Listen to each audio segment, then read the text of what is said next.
All right, guys, welcome back into another NBA DFS video. My name is Polzin. You can follow me at 9to5 Sports. Going to be breaking down this big Friday 11 game slate. There is a lot of slate impacting injury news that I'm excited to get into for you guys. So let's go ahead and break it down. So as always, starting out with the guards, and there is a lot of information to get into. Let's start out with some of the injuries. So Donovan Mitchell and also Darius Garland are expected to sit. Okay, Garland is currently questionable, more on the doubtful side, so I'm expecting him to sit. If he plays, that kind of changes things a little bit, but maybe not too much. If he sits, LeVert would be someone that we'd be looking at for basically, I think it would be the fourth straight slate now. And with those two off the court, he averages almost 20 actual points per game.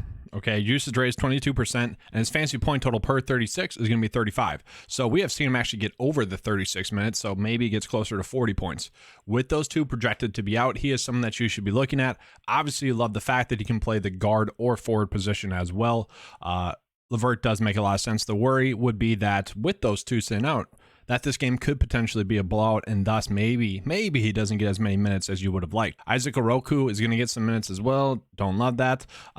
Raul as well, he could be a good play. He actually has seen the most minutes with those two off the court, which to me tells me, end of game blowouts and whatnot. But he has been seeing more minutes recently, okay? His usage rate with those two off the court is going to be 14.9, and his fantasy point total per 36 is around 27. So if we can get 25 minutes out of him at this price tag, he should be able to get 20 DK points or so. So a decent value price point play on this slate. Another interesting thing that we got is the Suns are going to be without Devin Booker and without Cameron Payne. That leads me to believe that both CP3 and also Washington Jr. should be good plays. Let's start with CP3 because that's kind of the more obvious of the two. So CP3 with those two off the court averages 41 fantasy points per 36, and his usage rate is about 21%. So obviously good stuff there. And he has been someone that has been getting the minutes. He had been overpriced for a little bit there. And now the price is not priced up enough. So this is a spot where I almost think we should be trying to hammer it, just given the upside. Okay, he could easily go for 50 fantasy points, and that just wouldn't be shocking. So the theme today is that DraftKings really did price down the slate a little bit more than I thought they would with plays like CP3. So I'm going to go ahead and plug him in. And then let's just say the game, I guess I don't want to say the game becomes a blowout or anything like that, but Washington Jr. could make for a strong GPP play. I don't like that the minutes have been down more so. And yes, that's mostly due to campaign being back. Okay, we know that. But I want to see him get 20 minutes because if he gets 20 minutes, we know he can really go off and break the slate. Guys, his usage rate with those two off the court, Booker and also Payne, is 36%. Now, this is a small sample size, but he hasn't played them. His fantasy point total per 36 is 44. So if we can get 20 or so minutes out of him at this minimum price, there's a chance that he could go for 22 fantasy points. So just something to keep in mind when you're making your build. So continuing on, we have to see what happens with the Clippers. Okay, very strange. They got blown out by Denver. Okay, Kawhi didn't play that much. Paul George didn't play that much. And now we got John Wall ruled out as well. So part of the expectation is that both Kawhi and Wall are going to sit. Okay, we got to see if Paul George is going to sit. If Paul George is active, he becomes a decent play at this price tag. I feel like we don't need to force it on the slate where, it's a huge slate. We don't need to force that. If he were to sit, then someone like Reggie Jackson becomes a pretty decent play. Jackson with those two off the court, or with the three off the court really, averages 30 fantasy points per 36. So a very strong price tag. It's just, will the minutes be there? Okay, and really Powell is a decent play then if all three of them are off. Man's an okay play. Kennard's an okay play. Like, those are just all okay plays, more or less lineup fillers, because there's not enough clarity there for me to feel comfortable. Then I'm perfectly fine going back to with Kyrie Irving. I don't really get the pricing with Kyrie.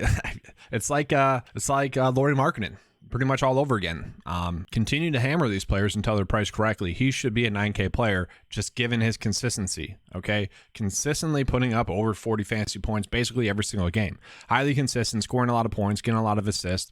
It's just really over the past 2 months, over 40 fantasy points basically every game. So definitely someone we can go out of our way to play. Do we need to on the slate? That's the biggest question. Maybe. The other big kind of slate impacting injury news is that Joel Embiid is going to be out. That should lead to the Sixers guards being all pretty good plays. The question is, which one is going to be the best play? And that's what I'm struggling with. Okay, because obviously James Harden would be the one you want to go with. The price tag is up there though. Okay, so James Harden with Joel Embiid off the court averages 50 fantasy points per 36, 52 actually.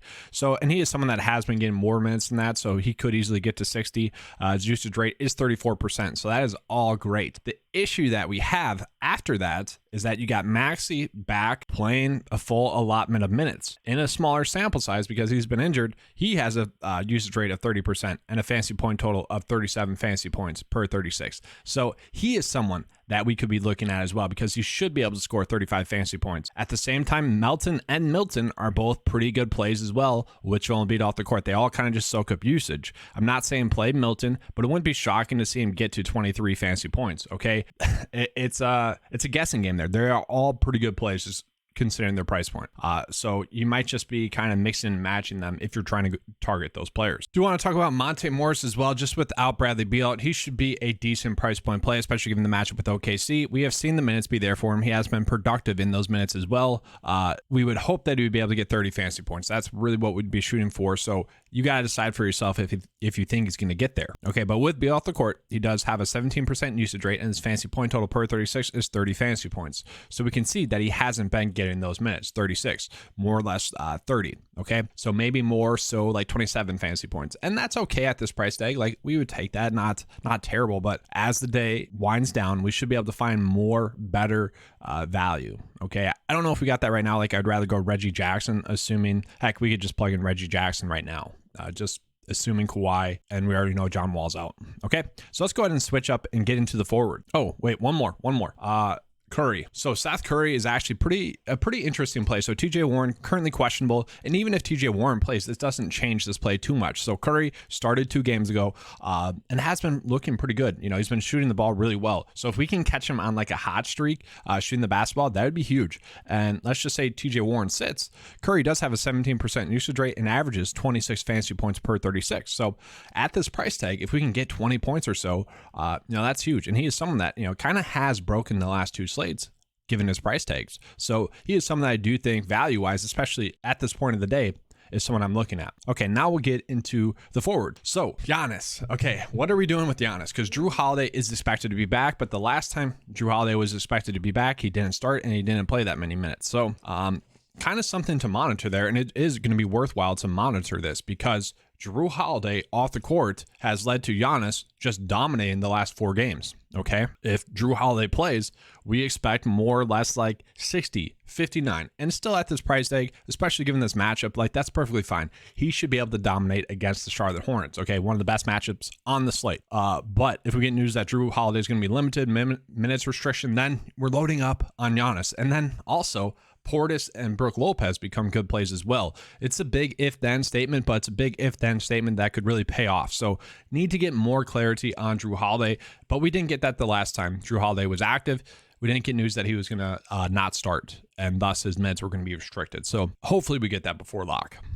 Then looking at Porzingis. Porzingis is a decent kind of play at his price tag. He should be good enough play, especially considering the matchup with OKC. Obviously, we've been targeting bigs against OKC. So Porzingis, with Bradley Beal off the court, does have a big usage rate of about 29%, averages 48 fantasy points per 36. So he is someone, given this matchup, given the fact that we can play him at forward or center as well, he is looking like he's going to be a good play. From there, I actually like the idea of playing Kyle Kuzma as well. 8.4, a cheap price tag for a guy that can go for 40 fantasy points. And once again, given the price tag, I do think that he will. He does only average 38 fantasy points per 36 with Beal off the court. So not a lock and load. Does have a high usage rate of almost 30% as well.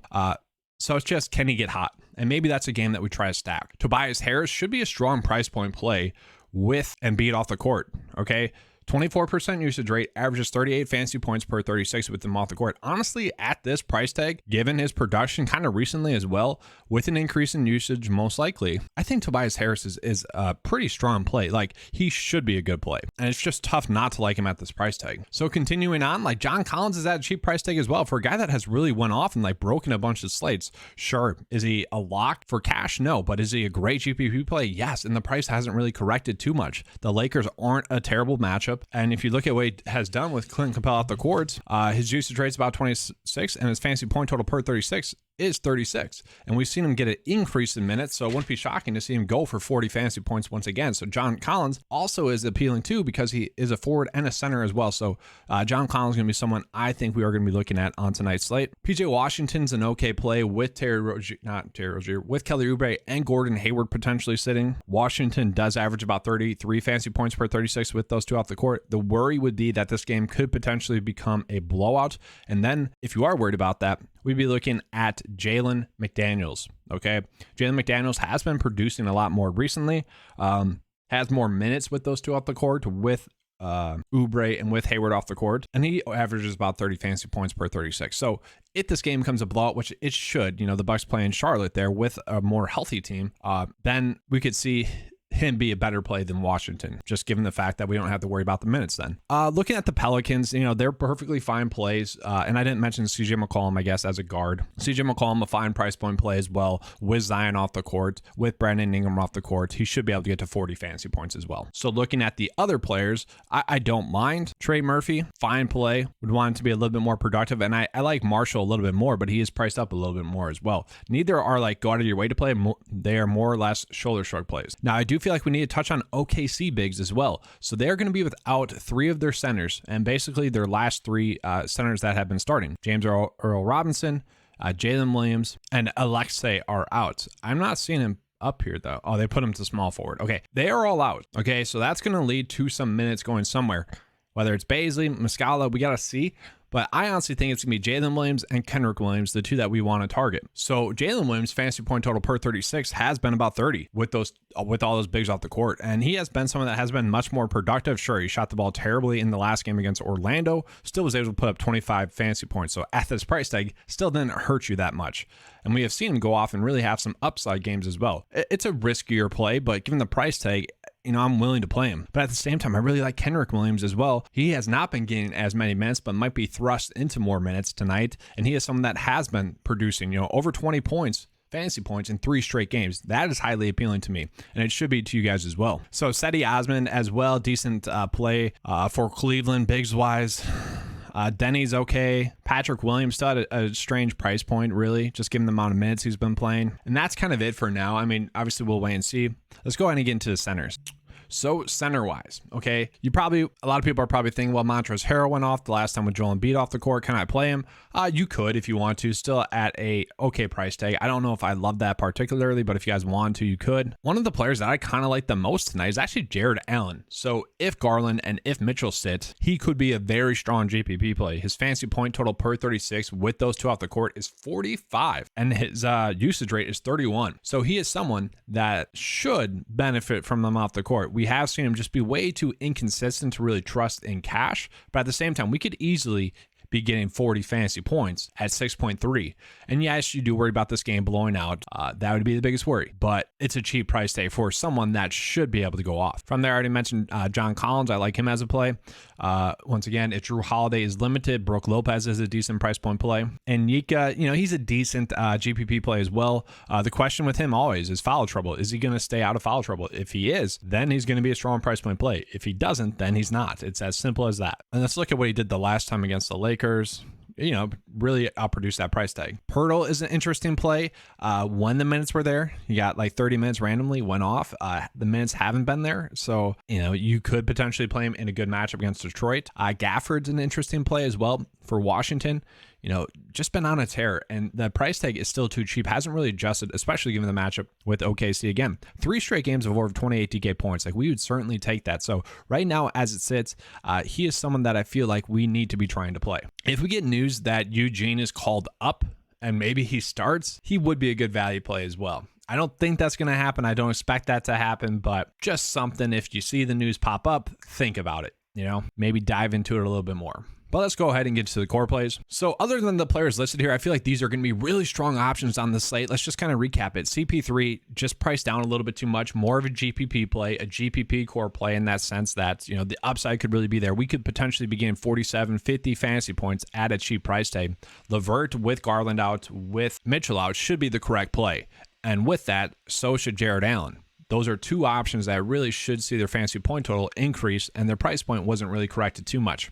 Same thing for Tobias Harris with Joel Embiid off the court. Should be a very strong price point play there. Like, we could easily be getting 40 fantasy points from all three of those players. And then Kenrich Williams, with three of the bigs out for OKC, if he can get 25 minutes, he could really be a strong price point play. But he has been someone that's been highly productive the last two games, okay? And we have seen him actually be pretty close to a double-double in two out of the last three games. So if he does get a little bit more minutes, a little bit more run, could be a very sneaky good value play. Reggie Jackson, only like him if we get news that both Kawhi and John Wall are sitting. John Wall is already sitting, but Reggie Jackson would become a better play if Paul George was out. And I will say, James Harden, I would treat as a core play. Like, his bust potential should be low. Like, he shouldn't really bust on tonight's slate.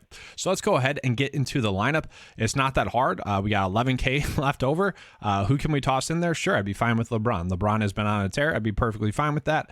I wouldn't say he's someone that we need to play, but he did just go off against Atlanta. So that is encouraging as well. Obviously, there's a lot of great plays on the slate. And to me, the bigger slates widen the player pool. So the fantasy points are not going to be as high because there's so many options that not everyone can be on the best plays. And I wouldn't say that there's a direct lineup path just yet. So I do kind of think it's going to be a higher scoring slate than it typically is for as big of a slate as it is, because it's such cheap price tags. And maybe that was intentional by DraftKings, actually. But yeah, I'm perfectly fine with this build as it sits right now. It looks like a pretty strong GPP upside play. I probably wouldn't consider a cash play. There's way too much risk in there, but GPP wise, the upside could hit. All right, that's all I have for you guys for this video. Hopefully you guys enjoyed it. If you did, you know what to do. Give a like and subscribe. Let's have a good slate, guys. I am coming out with another Prize Picks video. A lot of people enjoyed that. It's some content that I enjoy as well. I'm literally going to go ahead and just apply the knowledge from the research of this video, and now go ahead and apply it to a Prize Picks video that I'll then upload about 3 hours later. The YouTube algorithm pretty much says you can't post another YouTube video until 3 hours after your original one's posted. So that's what I'm going to do. Be on the lookout for that. All right. Thanks for watching, guys. Let's have a good slate. And as always, let's keep cashing.